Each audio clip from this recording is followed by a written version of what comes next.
Hello folks, I hope that you are having just a great day today. Well, congratulations, my channel's made it to 900 subs, which is a lot of fun. Every 100 subs I like to do a special video for you that takes a look at and does a deep dive into the subject matter of the channel itself proper. Typically these are extra stuff, reviews for something that isn't one of my 3 things that are in the channel, or questions that have been asked about what are some of my favorite things, or what do I see for the channel, those sorts of things. So I like to do a special video that's not a part of my normal rotation of 3 videos a week on Sunday, Tuesday, or Thursday as a part of this channel. So welcome to getting to 900. Now I gotta be honest with you, I did this when I was about 848 actually, because I had started the previous video, and less than like 2 weeks from the 800 sub video, I was already almost halfway to the next one. I got like 22 in a day subs, which was crazy, and I've been going faster anyway. So I'll do in my next 100 at 1,000. But if we're continuing to go at this speed, I might slow it down after that. Maybe do one every 200 or something like that moving forward, because that's a pretty quick clip. Typically, these would come up every maybe 2 or 3 months, but now, I'm literally there, and it's less than 2 weeks after I've recorded my 800 subs, and we're already like halfway to 900 subs, and I got like 20 some in a day, which was crazy. My guess is that somebody probably posted somewhere, and it got a lot of subs, which I really appreciate. So thanks for that. So let's go ahead and take a look. So today, what I'll be taking a look at are what are my 5 favorite games. And this is going to be fun. I really like games. I define myself as a gamer. I love video games, board games, card games, field games like Capture the Flag, pretty much any game I love doing. So I just really enjoy games a lot. And so we're taking a look at my top 5 favorite 5 games, irregardless of genre or type or anything like that, right? So we're taking a look at my 5 favorite games for you today, as my 900 subs video. So all right, so let's go ahead and get started.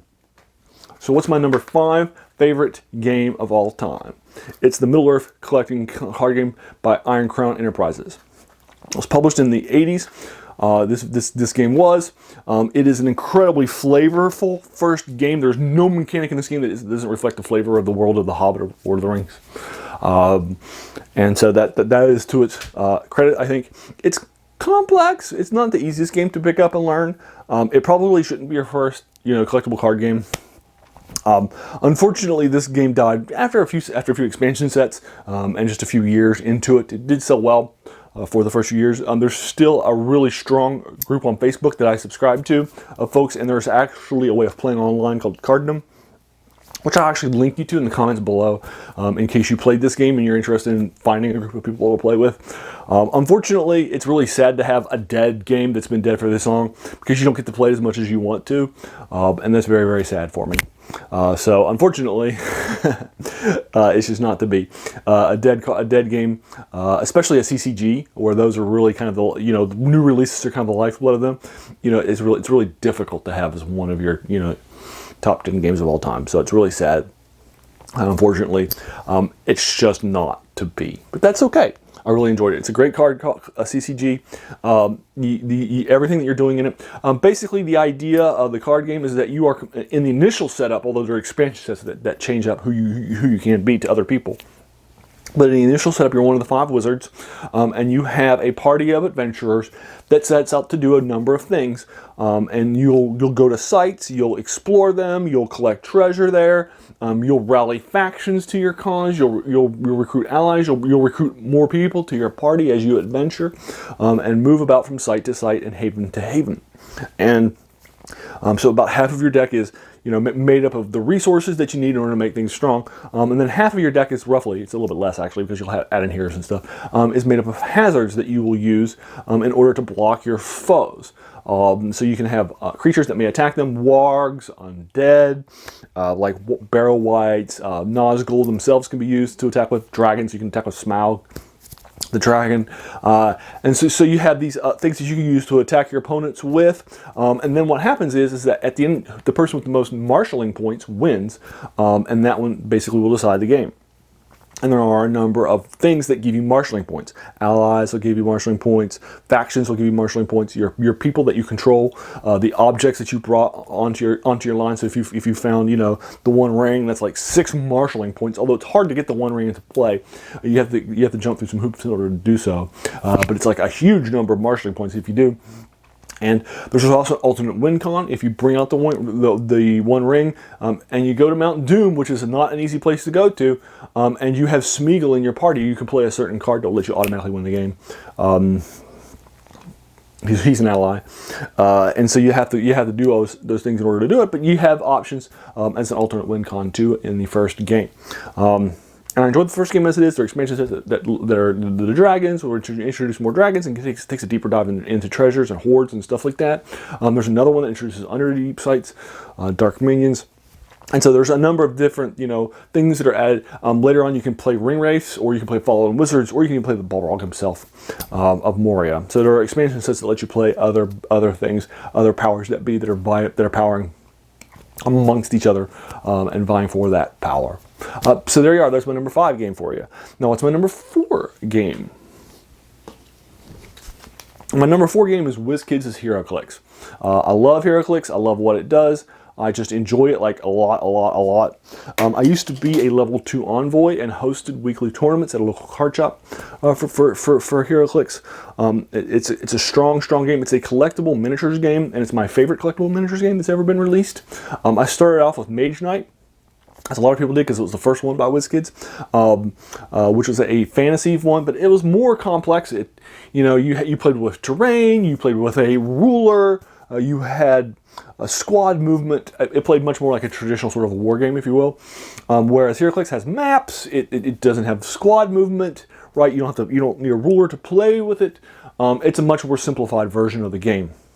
I think it's stronger for it. I think by stripping away the chaff and the other things, HeroClix ended up being a stronger game as a result, and it's my favorite collectible miniatures game that's ever been published. I've tried other ones like Star Wars and Dungeons and Dragons, but this is my favorite CMG. It's great. You can buy things in boosters, you can buy things in starters, you can play them on a set. It's actually, it's become a little more complex. It's over since it was released, but that's fine. It's still, a simpler, miniatures game than a lot of other miniatures games. It's a good start for miniatures games for people that are growing up, and so I really do enjoy it. So my number 4 game for you is HeroClix. So it's my number 3 game. My number 3 game is Magic the Gathering. It's another CMG. Another CCG, a collectible card game.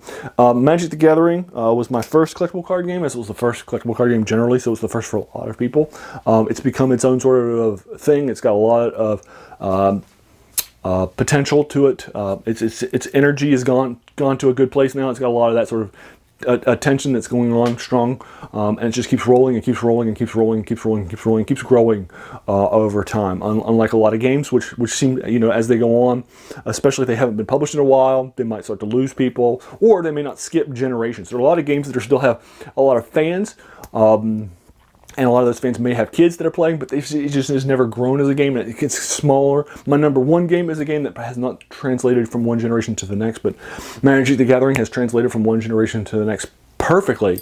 My generation that started it, I have the next generation's now winning tournaments. It's bigger than it's ever been. You've got arena, you've got online gaming, you've got comics, you've got novels, you've got video games, you've got an upcoming series for television. I mean, it's just continuing to grow and continuing to build, and it's a strong game as a result. And I really do enjoy it. I actually write a bi-weekly column for this, and I've written a column. My first article that I published was in 2001, and it's now 2021, so that was 20 years ago. So I really have a big love for the game, and a lot of my subscribers, and a lot of people might be actually surprised upon this. Actually isn't my favorite game. I actually have 2 games that are more favorites than this. But there you are. There's my number 3 game. It's Magic the Gathering by Wizards of the Coast, and Richard A. Garfield created it. So what's my number 2 game? Great question. My number 2 game is Dungeons and Dragons by Gary Gygax. It's published initially by TSR. Now it's by Wizards of the Coast. I have played every edition of Dungeons and Dragons, from the first edition to the basic Dungeons and Dragons to 5th edition, 4th edition, 3rd edition, 3.5, to 2nd edition, the 2nd edition Skills and Powers, AD&D, D&D. I've played pretty much every single edition that's out there. My favorite edition is actually 2nd edition with Skills and Powers added, which you can call 2.5 if you want to. That's actually my favorite version that I've played. 3.5 is fine. 5th edition is okay. I've played it heavily because that's the default that everybody plays. I actually have some issues with 5th edition. I actually think that it was trying to simplify things, but it didn't simplify things like it should have, and it didn't add any rules that it should have. Like, there's no rules, for example, on how to create magical items or how to write spells on the player side of things. So wizards are obviously making their own spells, but there's just no rules book has been released that tells you how to do that. So a dungeon master just has to go, well, I got to home make my rules because there's or refer to a previous edition where there were rules on how to create spells for spellcasters. If I'm a magic user, I had the ability to craft a spell. I knew it cost money. I had to be at a certain level. Right, I got experience points for it. If it was a lower level, I had to pay experience points at a higher level thing. It had rules that were built into it, but obviously 5th edition is it tries to be streamlined, but it's not a very good streamlined version. I actually think that the basic version of Dungeons and Dragons is a better streamlined version of the game rules than 5th edition is. So if you're going to start somewhere, I'd actually recommend you start with basic, the basic Dungeons and Dragons. But that's neither here nor there. And it's not like basic's perfect. I mean, it's got races that are classes rather than the ability to choose other classes. So it's not perfect, but I think it's a better simplified version of the game. But anyway, that's neither here nor there. I love Dungeons and Dragons. I have played it a lot. I've been a dungeon master. I've been a player. I have played this ever since I encountered it when I was in 5th grade. And one of my friends in 5th grade had picked up some basic Dungeons and Dragons stuff. And this was, in the 80s, when it was at its height, with all the sort of, the Dungeons and Dragons cartoon and the Dungeons and Dragons figures that were available for toys. And I was giving toys, started getting their toys as a kid in the 80s. I had the big labyrinth. I had, strong art, and a lot of those sorts of toys when I was a kid. It's been a part of who I am all the way up through now. I'm still in an active D&D group, although it hasn't been active since COVID, because nobody wants to go to a person's house until we've got the vaccines and take off their mask and play for a few hours. So I actually haven't been in an active play group since COVID, but I'm still in an active game in 5th edition. I'm still an active player to this day. So there you are. There's my number 2 game of all time. And it's also my highest charting role-playing game, and that's Dungeons & Dragons. It's also the first dungeon. It's also the first role-playing game too. So, all right, there's my number 2 game. But what's my number 1 game? And what genre is it going to be? Great question. All right, so my number 1 game is BattleTech. That was put out initially by FASA. It's now it's since been sold to other license holders several times since FASA had it. BattleTech is a war game, and so it's my highest charting war game because it's also my highest charting game. So it's not just my highest charting war game; it's just my highest charting game of all time. I love BattleTech. I love the world.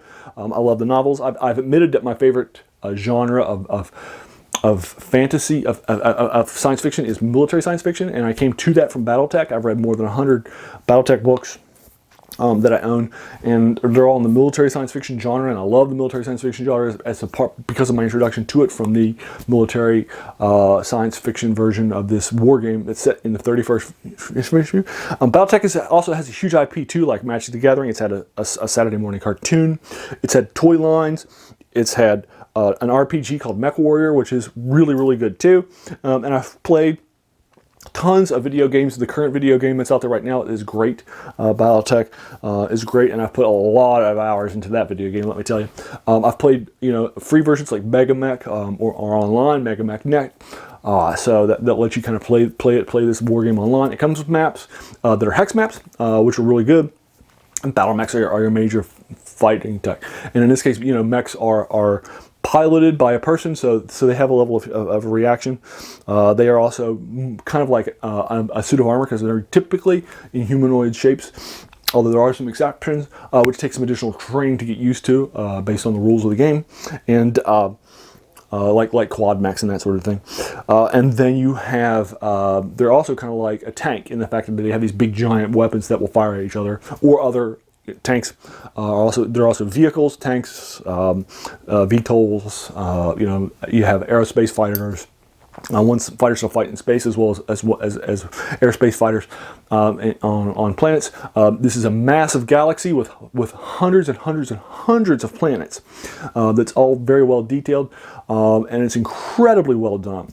And I could not, could not talk about my love for BattleTech more than to say, hey, look, I love BattleTech. It's my #1 game of all time. I've actually written for BattleTech 2 for pay. I actually was a writer for the wiki online, sarna.net, which also has a news section. And I wrote for that news section a number of articles for it, so more than 100 articles. I'm not an active writer for it now, although I never quit. I write articles all the time. But I basically wrote all the things that I wanted to write, and I explored pretty much everything that I wanted to do in a little bit more than 100 articles. So I have written for this one for pay too, just like Magic the Gathering, my #3 game of all time. So there you are, that's BattleTech, my #1 favorite game of all time. And so there you are, BattleTech, D&D, Magic the Gathering, HeroClix, and of course the Middleearth collectible card game. And those are my 5 favorite games of all time. Have you played any of those? What did you think? What are your 5 favorite games of all time? I would love to talk with you more further in the comments below. If you enjoyed this video and you haven't subscribed yet to the channel, you know what's coming. You might as well go ahead. You're at 900 and you're watching this video. You might as well go ahead and let's get us to 1,000 and the next one of these special videos for you all. And then finally, hey, I just want to take a moment and thank you for watching my channel, subscribing to my channel, watching this video. We all have so many things that we're doing right now, and our time is being big competition for it in our social media world. So the fact that you spent this time with me, that is humbling, and I appreciate it. So thanks again, and have a great day.